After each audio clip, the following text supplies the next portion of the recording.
Bienvenidos al canal educativo de la Escuela Militar de Medicina de México. Vamos a entrar de lleno en este tema. Miren, a pesar de los avances gigantescos que hemos visto en la medicina genómica, la verdad es que en neurología seguimos enfrentando un reto diagnóstico enorme. Proyectos tan importantes como el 100.000 Genomes Project nos han dejado claro que hasta un 80% de los pacientes con cuadros neurológicos que sospechamos son genéticos se quedan sin un diagnóstico molecular, y esto incluso después de secuenciarles el genoma completo. Esta brecha diagnóstica es sin duda una carga tremenda para los pacientes y para todo el sistema de salud. Entonces, ¿dónde está el verdadero problema? ¿Cuál es ese cuello de botella? Pues bueno, toda la evidencia apunta, cada vez con más fuerza, hacia la variación estructural. Estamos hablando de alteraciones genómicas de más de 50 pares de bases que las técnicas de secuenciación que usamos todos los días simplemente no logran detectar bien. Y ojo, porque estas variantes constituyen hasta el 20% de toda la variación genómica rara. Para poder desentrañar este tema tan importante, hemos preparado una ruta muy clara. Primero, vamos a hablar de lleno sobre el reto diagnóstico. Después, definiremos qué son exactamente los trastornos por expansión. Luego, nos meteremos a su caracterización molecular y su relevancia clínica. Exploraremos cómo causan la enfermedad y cerraremos con los mensajes clave para nuestra práctica diaria. Y bueno, arrancamos con la primera sección, el reto diagnóstico en neurogenética. La carga de los trastornos que no logramos resolver en la clínica es de verdad inmensa. Pensemos que al menos la mitad de las más o menos 8.000 enfermedades genéticas raras que se han descrito tienen manifestaciones neurológicas. Y si las vemos en conjunto, pues ya no son tan raras, ¿verdad? Tienen un riesgo acumulado a lo largo de la vida de 1 en 17 personas. Aquí está la clave de todo esto. Si bien la secuenciación del genoma completo ha sido un parteaguas, su talón de Aquiles sigue siendo, justamente, la detección de la variación estructural. Estas variantes, por ser tan repetitivas o complejas, son muy difíciles de mapear con las lecturas cortas de ADN que se usan normalmente. Esto nos crea un punto ciego bastante grande en nuestra capacidad diagnóstica actual. Y justo ahí, en ese punto ciego de la variación estructural, es donde encontramos el tema central de nuestra revisión de hoy. Pasamos a la sección 2, definiendo los trastornos por expansión. Aquí vamos a ver la base molecular de un grupo de enfermedades que, de hecho, explica una parte muy importante de esa brecha diagnóstica. Pensemos en el componente básico de todo esto, la repetición corta en tándem, o STR por sus siglas en inglés. No son más que secuencias de ADN de hasta 6 pares de bases que se repiten una y otra vez en fila. Son una parte completamente natural y súper variable de nuestro genoma. De hecho, tenemos más de 1.000.000 de estas localizaciones por individuo, y hasta se piensa que juegan un papel en regular cómo se expresan los genes y en la propia evolución humana.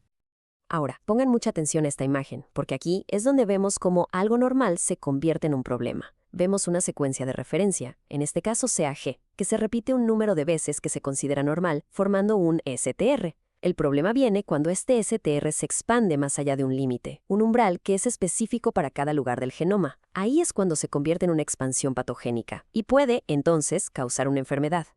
Y lo increíble es que esto no pasa en un solo lugar.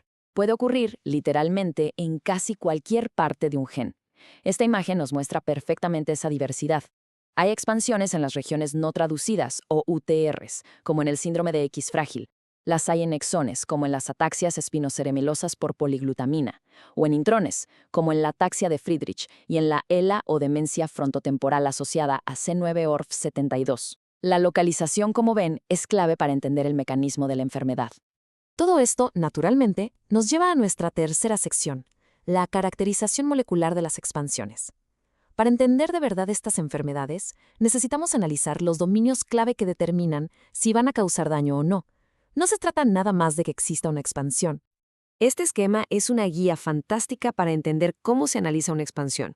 Para caracterizarla bien, hay que ver varias cosas: el modo de herencia, en qué parte del gen está, el tamaño y el tipo de repetición, y si esta secuencia llega a transcribirse y luego traducirse en un producto, como las proteínas de poliglutamina o poliananino.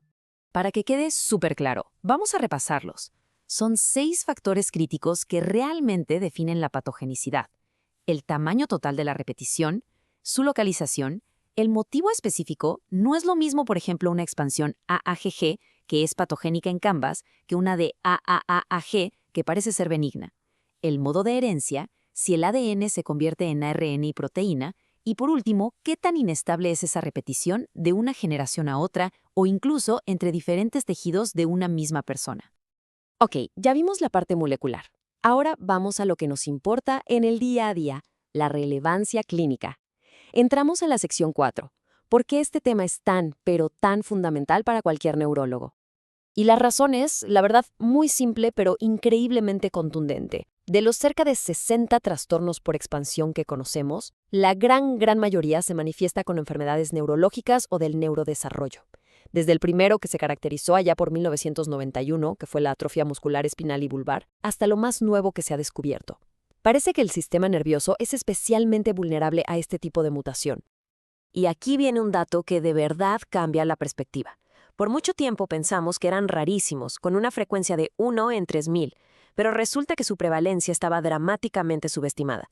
Análisis genómicos recientes, a gran escala, han destapado una frecuencia alélica global de enfermedad de M 1 en 283 individuos. Esto los coloca como una causa mucho más común de enfermedad neurológica de lo que creíamos.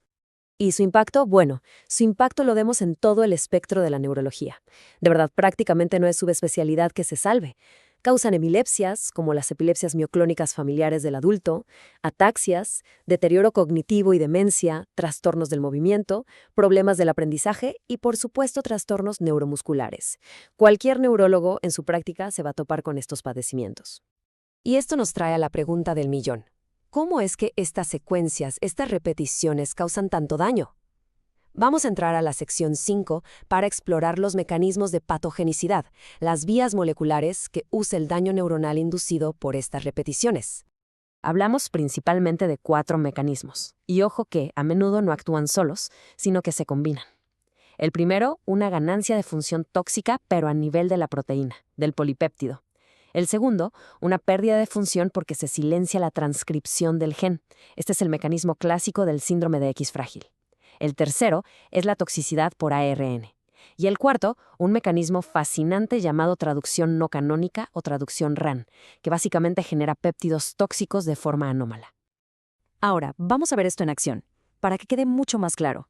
En la ganancia de función, ese tramo extra de poliglutamina hace que la proteína se pliegue mal y se agregue. En la pérdida de función, la expansión provoca que la cromatina se compacte, como si se cerrara con un candado, y silencia el gen. La toxicidad por ARN la podemos imaginar como estos cúmulos de ARN en el núcleo, que actúan como esponjas, atrapando proteínas que son vitales. Y finalmente, en la traducción RAN, el ribosoma se pega donde no debe y empieza a producir estos péptidos repetidos que resultan tóxicos. Muy bien, para ir cerrando, vamos a destilar todo esto en los puntos más importantes. Entramos a la última sección, mensajes clave y conclusiones, con implicaciones directas para nuestra práctica clínica. Ok, aquí están los mensajes clave que no podemos olvidar. Primero, la mayoría de estos trastornos se van a presentar como una enfermedad neurológica, así que siempre deben estar en nuestro diagnóstico diferencial. Segundo, hay pistas clínicas clave como el fenómeno de anticipación, es decir, que la enfermedad empeora en las siguientes generaciones. Tercero, que no haya historia familiar no descarta el diagnóstico por la alta inestabilidad de estas repeticiones. Y por último, el análisis bioinformático de los datos de secuenciación de genoma completo ya es una herramienta de primera línea para detectarlos y está superando las limitaciones que tenían las pruebas dirigidas como la PCR. Toda la información que hemos presentado en esta revisión está, por supuesto, basada en un análisis detallado de la literatura científica. Aquí en pantalla pueden consultar las principales referencias que utilizamos. Este video fue producido por el general de brigada médico cirujano Humberto Carrasco Vargas. Muchas gracias por su atención.